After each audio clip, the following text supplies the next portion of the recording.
When it comes to reckless decisions, few are as devastating as driving under the influence. Some DUI crashes are so horrifying that they become etched into public memory, not just for the sheer destruction they caused, but for the tragic reminder of how fragile life truly is. Today, we're looking at 5 of the most horrifying DUI car crashes ever recorded, incidents that shook the world and stand as chilling warnings of what happens when intoxication meets the open road. August 4th, 2024, Castle Rock, Colorado. For the Anderson family, it had been a perfect day at the Douglas County Fair. Lieutenant Colonel Matthew "Matt" Anderson, just 39 years old, a proud Air Force veteran and father of 4, pulled into a 7-Eleven gas station to fuel up before driving home. His kids were still buzzing from the fair, chattering in the back seat, completely unaware of the nightmare seconds away. At that same moment, Paul Wayne Stevenson, 57 years old, was tearing down the road in his Chevy Silverado. Hours earlier, he had drowned himself in Fireball whiskey and beer. His blood alcohol level later revealed to be nearly 2.5 times the legal limit. Witnesses say he never even touched the brakes. The Silverado came screaming across the parking lot as it barreled at nearly 50 miles per hour straight toward Matt's SUV. The impact was bone-shattering, the kind of sound that makes bystanders freeze. Matt was trapped, crushed inside. His 4 children were thrown into chaos, but somehow alive, miraculously alive. First responders fought desperately to save him, but the man who had survived deployments, who had coached his kids' soccer teams, who had mentored countless young airmen, didn't survive the parking lot of a 7-Eleven. He was gone in an instant. A decorated officer, a father, a neighbor everyone admired, ripped away because one man chose a bottle over a brake pedal. Castle Rock was shaken to its core. This wasn't just another name in the headlines. This was Matt Anderson. People who knew him couldn't fathom it. People who didn't knew instantly what kind of man he must have been by the way the town grieved him. His death wasn't just tragic, it felt like a robbery, and then came the detail that made it all even worse. Stevenson had done this before. A prior DUI conviction. He already knew the danger. He already knew the cost. And still he climbed back behind the wheel, drunk. This time, prosecutors weren't going to treat it like an accident. George Brockler, the same man who had once prosecuted the Aurora theater shooter, made it clear. Stevenson's choices were no different than firing a loaded weapon into a crowd. The jury saw the footage. They heard Matt's widow choke back tears as she explained how she had to tell 4 children their father wasn't coming home. The courtroom fell silent as the horror replayed frame by frame in everyone's minds. In April 2025, the verdict came. Guilty. Not of manslaughter, not of a lesser charge, but guilty in the harshest possible sense. By June, the judge handed down the kind of sentence rarely seen in DUI cases: life in prison without parole, plus 92 years. Outside the courthouse, Matt's oldest son stood tall, clutching the folded American flag that once draped his father's casket. Cameras clicked. Reporters leaned in. And with a voice far older than his years, he said, "My dad always said we should do what's right. Today the court did that for him. Drunk driving isn't a mistake. It isn't an accident. It's a loaded weapon and it kills." May 30th, 2025, Little Havana, Miami. At just after 1 a.m., 41-year-old Catherine Kipnis stepped off the curb near her apartment. She had walked this street countless times before. She loved Little Havana. That night was supposed to be like any other, a short walk home after visiting friends, but a nightmare was already racing toward her. A white BMW 330. I tore down the road far too fast for the empty stretch of pavement. Behind the wheel was 32-year-old Ivana Gomez. Later tests would reveal her blood alcohol level was well over Florida's legal limit, between 0.09% and 0.112%. She should never have been driving, but she was. The BMW hit Catherine with a force so violent it defies imagination. Her head shattered the windshield. Her hair became caught in the seatbelt, and then her body was dragged more than 230 feet, 70 yards of horror. Witnesses later said she died instantly, but the brutality of what followed left a scar on the entire city, because Catherine's final moments weren't unseen. A Miami police officer was right there. He watched the impact. He saw the BMW keep going. And in an instant, the quiet streets of Little Havana erupted into chaos. A high-speed pursuit as Gomez pushed her car past 100 miles per hour. The chase only ended when she stopped at a red light several blocks away as if nothing had happened. When officers approached, the details were chilling. The smell of alcohol, bloodshot eyes, fresh vomit in the car. She failed the sobriety test. But what shocked people most wasn't the crash. It was what she reportedly said afterward. When asked about the woman she had just struck, Gomez allegedly brushed it off. It was just a homeless person. That sentence was like a dagger to the city's heart, because Catherine wasn't homeless. She was a daughter, a friend, a neighbor, a woman whose life mattered. And even if she had been homeless, did that make her life disposable? Did that make her death meaningless? The cruelty of those words became the spark for outrage. In the days that followed, Little Havana turned into a shrine. Flowers and candles lined the spot where Catherine was killed.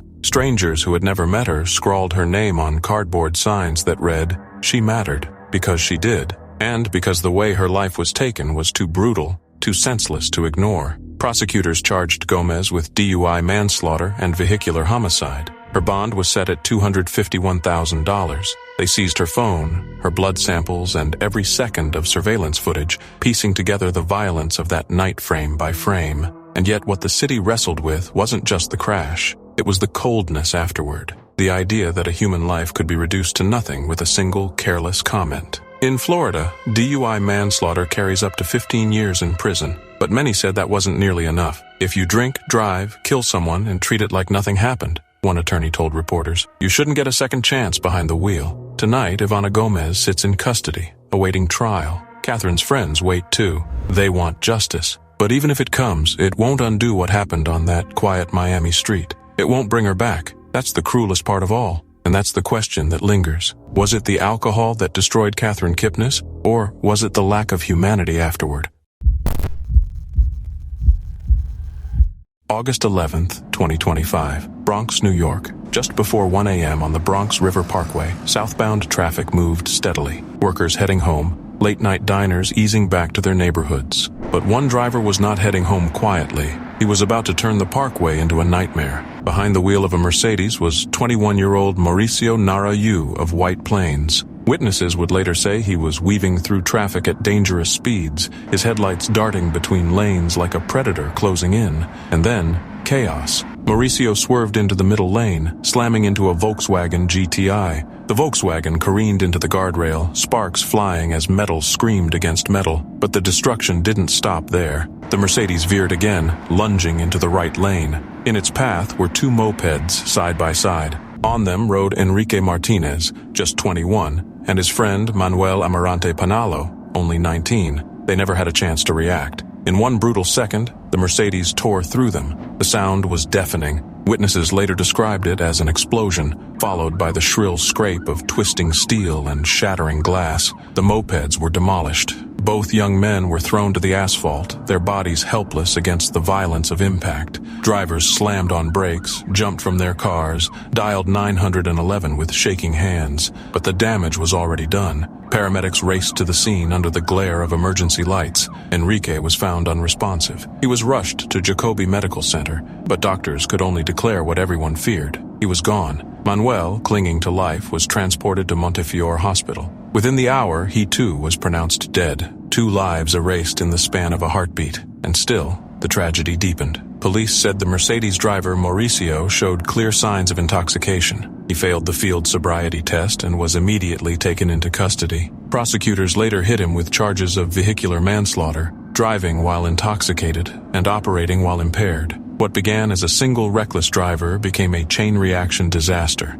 7 vehicles involved, their frames twisted and scattered across the pavement. The parkway turned into a graveyard of crumpled steel and broken glass. Floodlights illuminating the investigators as they traced skid marks and photographed what was left behind. By the next morning, the Bronx was in mourning. Friends and family of Enrique and Manuel gathered at the crash site, placing flowers, candles, and handwritten notes on the guardrail. Grief poured out in words and tears. Enrique's cousin said he was like a big brother to everyone. Manuel's childhood friend remembered him as the kind of person who would hand you his last dollar without hesitation. Both young men had been working toward better futures. Both futures were stolen. For residents near the parkway, this wasn't shocking. It was infuriating. One man who lived nearby told reporters, "People speed here all the time. They weave in and out like it's a racetrack." He had seen it before, but this time it cost 2 families everything. Now, funerals are being planned instead of milestones celebrated. 2 mothers will bury their sons,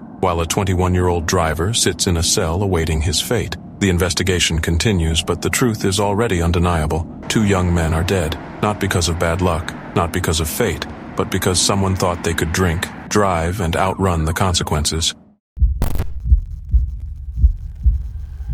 May 19, 2024, Pune, India. Just after 2:30 a.m., the Kalyani Nagar intersection was quieter than usual. Riding side by side on a scooter were two young IT engineers, both just 24, Anish Awadia and Ashwini Koshta. They were heading home after a long day, unaware that in seconds their lives would be violently stolen. The silence of the night was suddenly broken by a sound no one could mistake, the deafening roar of a Porsche Taycan, a $150,000 electric supercar ripping through the streets with no license plates. Witnesses later said it was flying at nearly 125 miles per hour, triple the speed limit. Behind the wheel was 17-year-old Vedant Agarwal, the son of one of Pune's most powerful real estate developers. Earlier that night, he had been drinking heavily at two upscale bars, and he wasn't alone. Two friends sat beside him in the Porsche, laughing, recording videos, capturing their luxury-fueled chaos for social media. Hours earlier, they were posting champagne glasses and designer shots.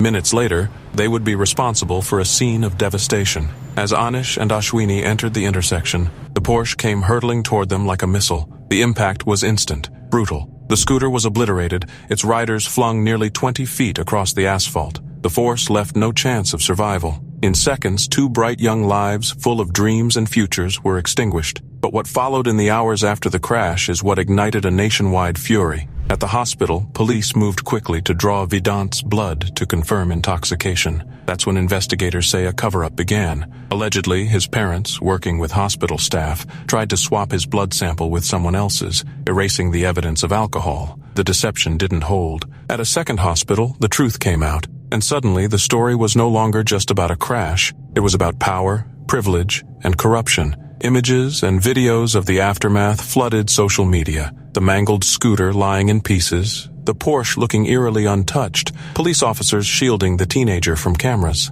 And then came the decision that stunned the nation. The Juvenile Justice Board ruled that Vedant would be tried as a minor. Months away from turning 18, he faced, at most, 3 years in a juvenile facility. Not prison, not decades behind bars. 3 years. The anger boiled over. His father was arrested for orchestrating the blood swap. His mother, too, was later detained for her role, though released on bail after 10 months. The bars that served him alcohol came under investigation, accused of fueling the reckless night. Across India, the case reignited an old wound, the feeling that the wealthy always manage to escape real punishment, while ordinary families are left to bury their loved ones. For Anish and Ashwini's families, this wasn't about politics or legal loopholes. It was about two children they would never see again. Two young professionals who had worked hard, carved out their place in a competitive industry, and had it all ripped away because a privileged teenager wanted to feel untouchable in a 200-month machine. In a country where 178,000 people died in road crashes just last year, this case became more than a headline. It became a mirror, forcing millions to ask whether justice in India was something you could buy, and whether a last name mattered more than the lives of two innocent people. Even now, investigators continue to sift through CCTV footage, witness statements, and digital evidence pulled from Vedant's phone. But the truth feels painfully clear. Anish and Ashwini didn't die because of fate. They didn't die because of chance. They died because speed, alcohol, and privilege collided in the worst possible way. And for millions watching, the question still echoes. Will justice ever be served when the driver's last name carries more weight than the blood he spilled on the street?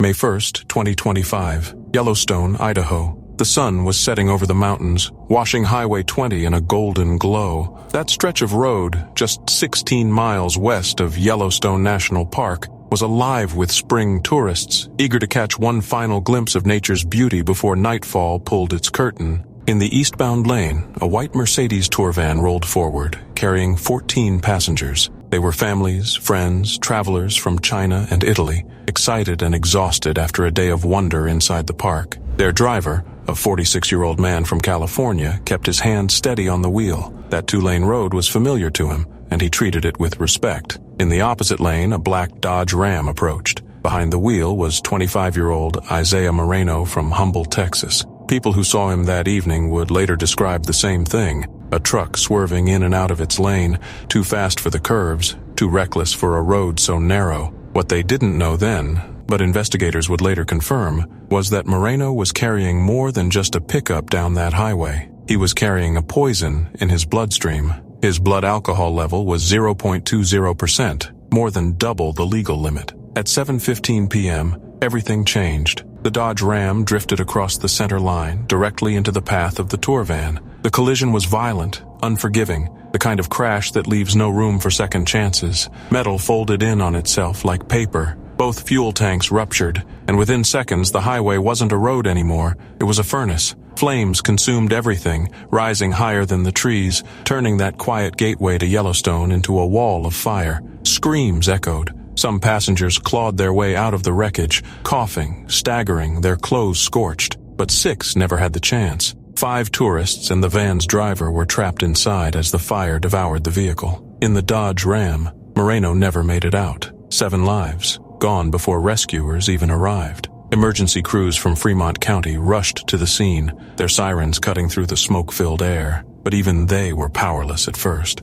The blaze was too intense. They had to fight the fire just to get close enough to drag the injured away. 16 people were left broken and bloodied, 3 clinging to life as helicopters carried them to trauma centers. As the fire smoldered and investigators walked among the twisted wreckage, the truth came into sharp focus. This wasn't fate. This wasn't chance. One trooper said it best. This wasn't an accident, it was a choice. A choice made by a drunk driver who turned a tourist's dream vacation into a nightmare that will haunt families forever. News of the crash spread fast, carried across headlines and broadcast screens worldwide. It wasn't just the numbers, the 7 dead, the 16 injured, that cut so deep. It was the location. One of America's most iconic places, a symbol of untouched beauty, had become the stage for unspeakable loss. The Chinese and Italian consulates issued public condolences. Tour operators rewrote their itineraries, some banning nighttime driving altogether. Idaho officials spoke about checkpoints, lighting, and wider shoulders.